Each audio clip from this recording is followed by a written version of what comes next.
Hey hello welcome back. അപ്പോൾ ഇന്ന് ഞാനൊരു പുതിയ മൂവി കാണാൻ പോയി. ചത്ത പച്ച, ദ റിംഗ് ഓഫ് റൗഡീസ്. നമ്മുടെ അർജുൻ അശോകൻ, റോഷൻ, ഇഷാൻ ഇവരൊക്കെ അഭിനയിക്കുന്ന ഒരു കിടിലൻ മൂവിയായിരുന്നു. ഇതൊരു ആക്ഷൻ കോമഡി മൂവിയാണ്. ആക്ഷനാണ് മൂവിയിലെ മെയിൻ തീം. അതുപോലെ തന്നെ കോമഡി ഉണ്ട്, അത്യാവശ്യം നല്ല കോമഡീസ് ഒക്കെ ചെറുതായിട്ട് ആഡ് ചെയ്തിട്ടുണ്ട്. മെയിനായിട്ട് ഫൈറ്റ് ആണ്. അദ്വൈത് നായർ ആണ് ഈ മൂവി ഡയറക്ട് ചെയ്തിരിക്കുന്നത്. സ്റ്റാറിങ്ങിന്റെ ഭാഗം നോക്കുകയാണെന്നുണ്ടെങ്കിൽ മെയിൻ ക്യാരക്ടേഴ്സ് ഒക്കെ ചെയ്തിരിക്കുന്നത് ഒന്ന് അർജുൻ അശോകൻ പിന്നെ അറിയാല ആക്ടിങ് എങ്ങനെയാണ്. പിന്നെ റോഷൻ മാത്യു, ആളും അടിപൊളിയായിരുന്നു. പിന്നെ വിശാഖ് ഇതിൽ വില്ലനായിട്ടാണ് വരുന്നത്, നെഗറ്റീവ് ക്യാരക്ടറാണ്. അതേപോലെ തന്നെ ഇഷാൻ ഉണ്ട്.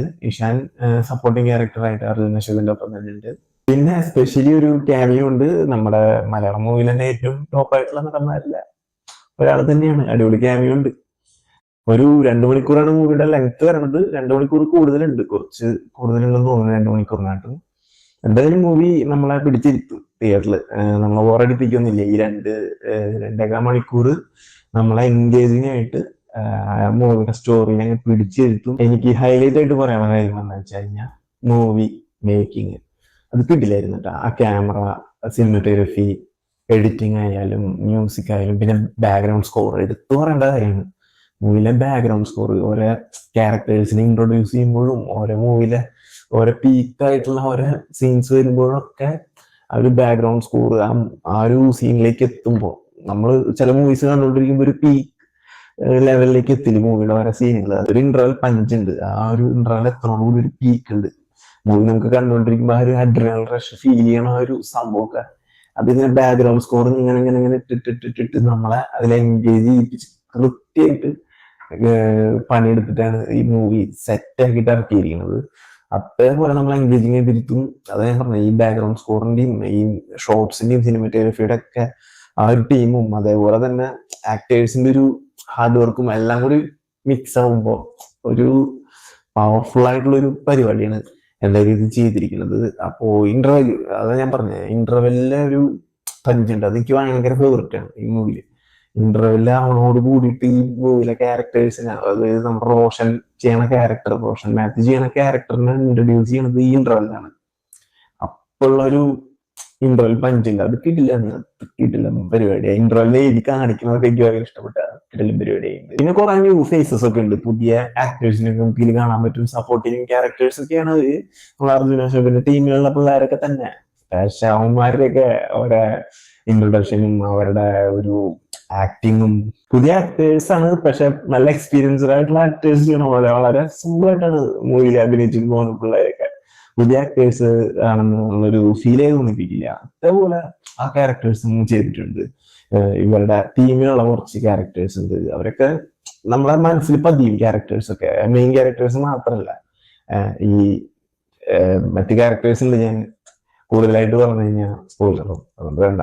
ഓക്കെ, നമ്മുടെ റോഷന്റെ മോളായിട്ട് ഒരു കൊച്ചു അഭിനയിക്കില്ല ഈ മൂവിയിൽ.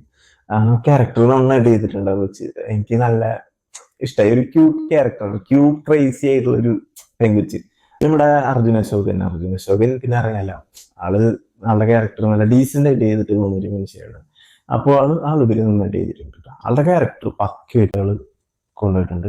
എനിക്ക് ആള് ചെയ്തിരിക്കുന്ന ആക്ടിങ് ആയാലും ഫൈറ്റിംഗ് ആയാലും അതൊക്കെ അടിപൊളിയായിരുന്നു. അർജുൻ അശോകനും റോഷനൊക്കെ ആയിട്ട് ഒരു ഫൈറ്റ് ഉണ്ട്, അത് ഞാൻ പറഞ്ഞു. അപ്പൊ ആ ഒരു ടൈം, ആ ഫൈറ്റ് ആയാലും ആ ഫൈറ്റിലുള്ള ബാക്ക്ഗ്രൗണ്ട് സ്കോർ ആയാലും ആ മൂവിനെ പിടിച്ചിരുത്തും. അതേപോലത്തെ ഒരു സീക്വൻസുകളാണ് ഈ മൂവിയിലുള്ളത്. ഫൈറ്റ് സീക്വൻസ് ആണ്, ഫൈറ്റ് ആണ് മെയിൻ ഈ മൂവിയിൽ എന്തായാലും. പിന്നെ നമ്മുടെ വിശാഖിന്റെ ക്യാരക്ടർ വില്ലനാണ്. അപ്പൊ ആളുടെ ക്യാരക്ടറും ആള് നന്നായിട്ട് ചെയ്തിട്ടുണ്ട്. ഒരു കോമഡി മിക്സ്ഡ് ആയിട്ടുള്ള ഒരു വില്ലനാണ് ഈ വിശാഖ് ചെയ്തിരിക്കുന്ന ക്യാരക്ടറിന്റെ ഒരു ഫൈറ്റ് സീക്വൻസ് ഒക്കെ ലാസ്റ്റ് വരുന്നുണ്ട്. അപ്പൊ ആളുടെ ഒരു ഫൈറ്റ് സീനൊക്കെ എത്തുമ്പോൾ ആള് ഷർട്ട് കൂരി മസിലൊക്കെ കാണിച്ചിട്ടുള്ള ഒരു ഫൈറ്റ് സീൻ ഉണ്ട്. ആ ഒരു സീനൊക്കെ അടിപൊളിയാണ്. അതേപോലെ തന്നെ നമ്മുടെ അർജുന അശോകനും റോഷന്റെയും ഇതേപോലെ ഒരു ഫൈറ്റ് സീൻ ഉണ്ട്. ഷർട്ടൊക്കെ കൂരിയിട്ട് ആ ഒരു ഡു ഓർ ഡൈ എന്നുള്ള ഒരു മൈൻഡ് സെറ്റിലുള്ള ഒരു ഫൈറ്റ് വരുന്നുണ്ട് ഈ മൂവിയിൽ. ചത്ത പച്ച എന്ന് പറയുന്നതും ആ ഒരു മീനിങ് ആണ്, ഡു ഓർ ഡൈ. അതാണ് പരിപാടി. നമ്മുടെ ഫൈറ്റ് ക്ലബ് എന്ന് പറഞ്ഞൊരു മൂവി ഉണ്ട്, അമേരിക്കൻ മൂവി. അത് കണ്ടവർക്ക് അറിയാം. അതിലൊരു ഫൈറ്റ് ഉണ്ട്, ഈ അതിലെ നടന്മാരുടെ ഒരു ഫൈറ്റ് ഉണ്ട്. ഈ ഷർട്ടൊക്കെ ഊരിയിട്ട് എന്നിട്ട് അമ്മയത്തൊക്കെ ചോര വന്ന് നല്ല ബ്രൂട്ടലായിട്ടുള്ള ഫൈറ്റ് ഇല്ലേ, അടി എന്ന് പറഞ്ഞാൽ അടി കിണ്ടലടി, അങ്ങനെ ഒരു ഫൈറ്റ് സീക്വൻസ് പോലത്തെ ഒരു പരിപാടിയിലേക്ക് കടക്കും ഈ മൂവിയിൽ. ഇവര് ആദ്യം തമാശയായിട്ട് നമ്മുടെ WWE കണ്ടിട്ട് നൈസായിട്ട് തുടങ്ങുന്ന പരിപാടിയാണ്. പിന്നെ അങ്ങോട്ട് ഒരു റോഷനും അർജുന അശോകനും കൂടി ഒരു ക്ലാഷ് വരുന്നുണ്ട്. അപ്പൊ ഞാൻ അധികം അതിനെ പറ്റി പറയില്ല. എന്തായാലും അങ്ങനെ ഒരു ഫൈറ്റ് വരുന്നുണ്ട്. അതിൽ കുറച്ച് സീരിയസ് ആണ് പരിപാടി. നല്ല ബ്രൂട്ടല് അടി, അല്ല ഒരു ഷർട്ടൊക്കെ ഊരിയിട്ട് ഈ ഫൈറ്റ് ക്ലബ് എന്ന് പറഞ്ഞൊരു മൂവി കണ്ടപ്പോ നമുക്ക് കിട്ടുന്ന ഒരു റഷ് ഉണ്ട്. ആ ഒരു പരിപാടി ഇതിലും കിട്ടും നൈസായിട്ട്. അതാണ് ഹൈലൈറ്റ് ഈ മൂവിയുടെ. അപ്പൊ ഈ മൂവി കാണുമ്പോ ഈ 90s കിഡ്സിന്, ഈ ഏർലി 2K കിഡ്സിനൊക്കെ ഒരു ചെറിയ നഷ്ടമൊക്കെ അടിക്കും. നമ്മുടെ പഴയ WWE ഓർമ്മപ്പെടുത്തുന്ന രീതിയിൽ കുറെ കാര്യങ്ങളൊക്കെ മൂവിയിൽ ഇൻക്ലൂഡ് ചെയ്തിട്ടുണ്ട്. അത് കാണുമ്പോ നമ്മൾ ചെറുപ്പത്തിൽ കുറെ ഈ WWE കണ്ടിട്ട് അതുപോലെ ഈ ഫൈറ്റും കാര്യങ്ങളൊക്കെ നമ്മള് ചെയ്യാറുണ്ടല്ലോ. ആ ഒരു പരിപാടിയൊക്കെ ഇതിലിങ്ങനെ കാണിക്കുന്നുണ്ട്. എന്നിട്ട് നമ്മളെ പഴയ WWE ചാമ്പ്യൻസിനെയൊക്കെ റെഫറൻസ് ഈ മൂവിൽ കുറെ കൊണ്ടുവരുന്നുണ്ട്. ആ ഒരു പരിപാടിയാണ് ഈ മൂവിൽ പിടിച്ചിരിക്കുന്നത്. പക്ഷെ അത് കൊണ്ടുവരുമ്പോ നമുക്ക് ഒരു നൊസ്റ്റാൾജിയ ഫീലാണ്. അതായത് ഒരു പരിപാടി ഒരു ഫ്രഷ് ഫീൽ ഞാൻ മൂവി കാണുമ്പോൾ കോളേജ് ഗ്യാങ്ങിനും ഫ്രണ്ട്സിനൊക്കെ പോയി സെലിബ്രേറ്റ് ചെയ്ത് കാണാൻ പറ്റുന്ന ഒരു മൂവിയാണ്. എന്തായാലും അടിച്ചു പൊളിച്ച് കണ്ടിട്ട് വരാം നമുക്ക്. അതേപോലെയുള്ള ആഹ്ലാദം തിയേറ്റർ റെസ്പോൺസ് അടിപൊളിയായിരുന്നു. എന്തായാലും ഞാൻ സിനിമ കണ്ടുകൊണ്ടിരിക്കുന്നതിന് മൊത്തത്തിൽ ശ്രദ്ധിക്കും. എന്നിട്ട് ഈ ഓഡിയൻസിന്റെ റിയാക്ഷൻ എങ്ങനെയാണ്, അടിപൊളി റിയാക്ഷൻ ആയിരുന്നു. എല്ലാവരും പടം ഓടിയിട്ടിലും കൈയടിക്കലും. ഞാൻ പറഞ്ഞില്ല, ഈ റഷ് തോന്നിക്കുന്ന കുറെ സീൻസ്, അഡ്രിനാലിൻ റഷിൽ വരുന്ന കുറെ സീൻസ് ഒക്കെ ഉണ്ട്. അതൊക്കെ വരുമ്പോ എല്ലാവരും കിടന്ന് ഓടിയിട്ടുണ്ട് തോന്നും പരിപാടി. അത് കാണുമ്പോൾ നമുക്ക് ഭയങ്കര സന്തോഷം. തിയേറ്ററിൽ മൂവി കാണുമ്പോൾ എല്ലാവരും ഓടിട്ട് നല്ല ആഘോഷമായിട്ട് മൂവി കാണുമ്പോൾ അങ്ങനെ മൂവി കണ്ടിറങ്ങിയപ്പോ എനിക്ക് മൊത്തത്തില് ഇഷ്ടപ്പെട്ടു. വർക്കായി മൂവി. ഒരു വെറൈറ്റി പരിപാടിയാണ് ഉണ്ടായി. കിടിലൻ പരിപാടി, സൂപ്പർ. വർക്ക് ചെയ്ത എല്ലാവർക്കും ബിഗ് ഷൗട്ട് ഔട്ട്. കിടിലൻ പരിപാടി, സൂപ്പർ പടം തന്നെയാണ്. ഒരു 80% സാറ്റിസ്ഫൈഡ് ആണ് എനിക്ക് തോന്നുന്നത്. ധൈര്യമായിട്ട് എനിക്ക് തിയേറ്ററിൽ പോയി ആഘോഷമായിട്ട് അടിച്ചു പോയി കണ്ടിട്ട് ഇത്രയൊന്നും. ഇപ്പോ യൂത്തിന് മാത്രമല്ല കേട്ടോ, ഫ്രണ്ട്സും ഫാമിലി അങ്ങനെ പോയി കാണാം.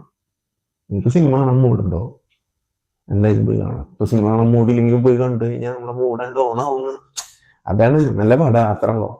അപ്പോൾ എന്തായാലും അടുത്ത മൂവി കേട്ട് കാണാം. ബൈ.